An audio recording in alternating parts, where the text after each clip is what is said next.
दुविधा में दोनों गए, न माया मिली न राम। अपने संपादक जी की स्थिति कुछ ऐसी ही हो गई है। आपको ध्यान होगा कि जब संसद के नई बिल्डिंग का उद्घाटन हो रहा था तो संपादक जी ने अपने संवैधानिक दायित्व का निर्वहन करते हुए न सिर्फ प्रधानमंत्री सहित अन्य लोगों की आगवानी की, बल्कि संसदीय परंपरा को लेकर जबरदस्त भाषण भी दिया। अब जब संपादक जी ने ऐसा किया तो स्वाभाविक है कुछ लोगों को मिर्ची लगी होगी, क्योंकि नए संसद भवन का उद्घाटन हो रहा था और विपक्षी दल नए संसद भवन के स्वागत करने की बजाय मंशा पर सवाल खड़ा कर रहे थे नरेंद्र मोदी के। कोई नए संसद भवन को ताबूत के शक्ल में दिखा रहा था तो संपादक जी के पार्टी के वरिष्ठ नेता यानी बिहार के मुख्यमंत्री नीतीश कुमार कह रहे थे कि इतिहास मिटाया जा रहा है। और शुरू में भी बात हो रहा था कि बन रहा है, ये हो रहा है, तो हमको तो अच्छा नहीं लग रहा था कि जो इतिहास है, अरे आजादी हुई तो जो चीज पर फिर जहां पर से शुरुआत हो गया तो उसी को और विकसित कर देना चाहिए। अलग से नया बनाने का कोई मतलब नहीं। क्या पुराना इतिहास बदल दीजिएगा तो बेकार चीज। खैर अब अन्य पार्टियां तो और कारण से राष्ट्रपति जी को नहीं बुला करके ये करे, वो सब जो भी कारण है, लेकिन हमसे पूछिएगा तो हमको तो बड़ा ये लगता है कि उसकी क्या जरूरत थी अलग करने का। जो था बिल्डिंग उसी को न करना चाहिए था। जैसा आज जो इतिहास है उसको भुला दीजिएगा क्या, कल होकर के इसको खत्म कर दीजिएगा तो क्या पता चलेगा। तो आप जान लीजिए अब जो शासन में आजकल है, हम बराबर कह रहे हैं, उस सारे इतिहास को बदल देंगे। और उस वक्त संपादक जी पहुंच जाते हैं नए संसद भवन के उद्घाटन में। जाहिर है संपादक जी ने पार्टी की तुलना में संवैधानिक दायित्व को ज्यादा तरजीह दिया। जदयू के कुछ नेताओं ने, नीरज कुमार सरीखे नेताओं ने संपादक जी के खिलाफ मोर्चा खोला। कहा सभापति जी को अगर सभापति पद के निहितार्थ नहीं समझ में आते हैं तो हम प्रणाम करते हैं, उनको प्रणाम करते हैं सीधा। कि कोई डीएसपी को एसपी का महत्व तो नहीं समझ में आए। अरे देश के उपराष्ट्रपति को नहीं बिठाया गया जो राज्यसभा के माननीय सभापति थे, तब अगर कसीदे में प्रशंसा पढ़ रहे हैं तो इसके निहितार्थ साफ हैं कि दिल कहीं और लगा है। और लोक सिताबदियारा घर है लोकनायक जयप्रकाश नारायण की कर्मभूमि पर, यही तस्वीर हिंदुस्तान का था। और इस तस्वीर को कहां पहुंचा दिया, कहां पहुंचा दिया। ये तस्वीर हिंदुस्तान की तस्वीर है। आप ही के पार्टी के ना है, कोई पार्टी के रहे, हमारे पार्टी में अपराधी रहता है तो हम मानते हैं। कोई पार्टी के मैं अपराधी रहता है। अरे मैं जानना चाहता हूं, मैं सीधा जानना चाहता हूं कि आप तो पत्रकारिता के एक अद्वितीय हस्ताक्षर रहे, कृपा करके हमको बताइए कि आपके सभापति को निमंत्रण नहीं दिया गया और आपने निमंत्रण स्वीकार कर लिया। ये नैतिकता की कौन सी पाठशाला में पढ़े थे। लेकिन संपादक जी पढ़ने लिखने वाले संपादक रहे हैं। हालांकि आजकल संपादक भी पढ़ते नहीं है, लेकिन संपादक जी की पीढ़ी वाली उस पीढ़ी के संपादक हैं जहां लोग पढ़ते लिखते भी थे। तो खैर संपादक जी चुप्पी साधे रहे। लेकिन बीच में एक और दृश्य आया।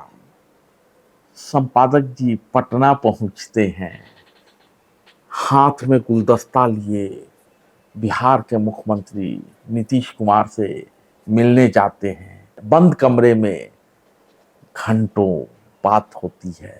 तो वो सारी बातें जो नीतीश कुमार की पार्टी के नेता कह रहे थे कि संपादक जी ने छल किया, जो वो गुलदस्ता लिए तस्वीर सामने आई तो ऐसा लगा कि संपादक जी और नीतीश कुमार के बीच न मनभेद है न मतभेद। लेकिन मगर वह बात दुविधा की कर रहा था। संपादक जी के समक्ष फिर से एक बार दुविधा उपस्थित हो गई है।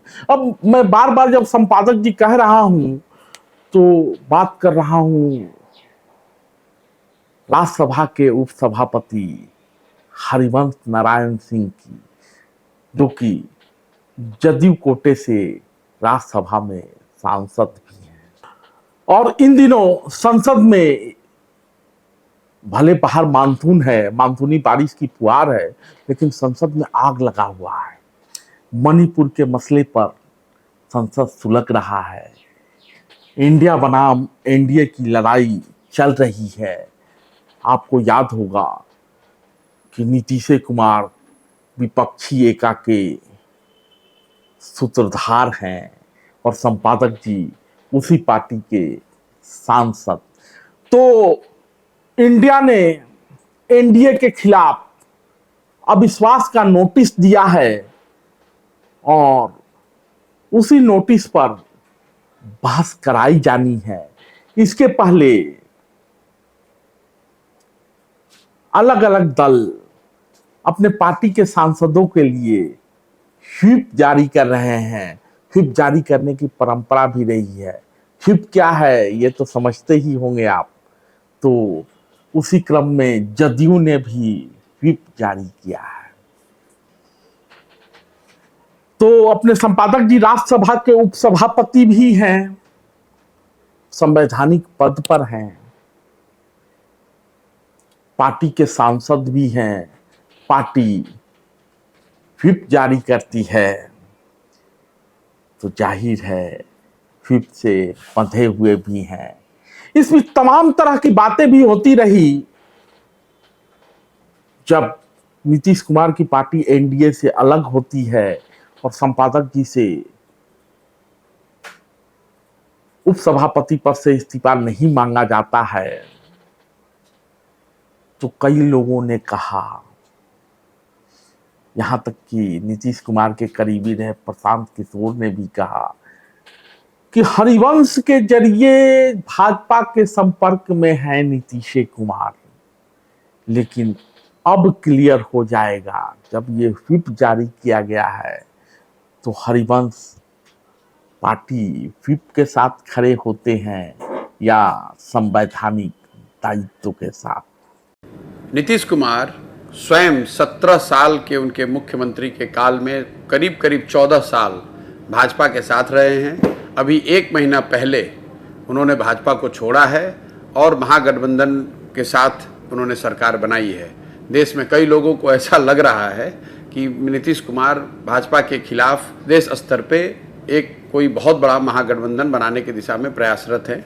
ये बात बहुत विश्वसनीय नहीं है।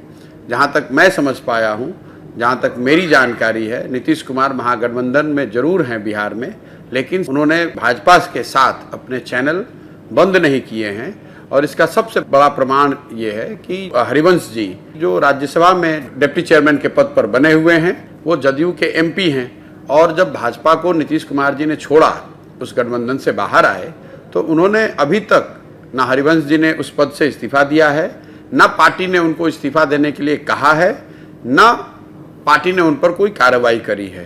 तो ये बात समझ से परे है कि जिस गठबंधन से आप बाहर आ गए, उस गठबंधन में आप या आपके दल का एक एमपी राज्यसभा में उपसभापति जैसे महत्वपूर्ण पद पर कैसे बना हुआ है। तो जो मेरी जानकारी है उसके मुताबिक नीतीश कुमार जी भाजपा के साथ जो उनका संपर्क है वो हरिवंश जी के माध्यम से बना हुआ है। ऐसा नहीं है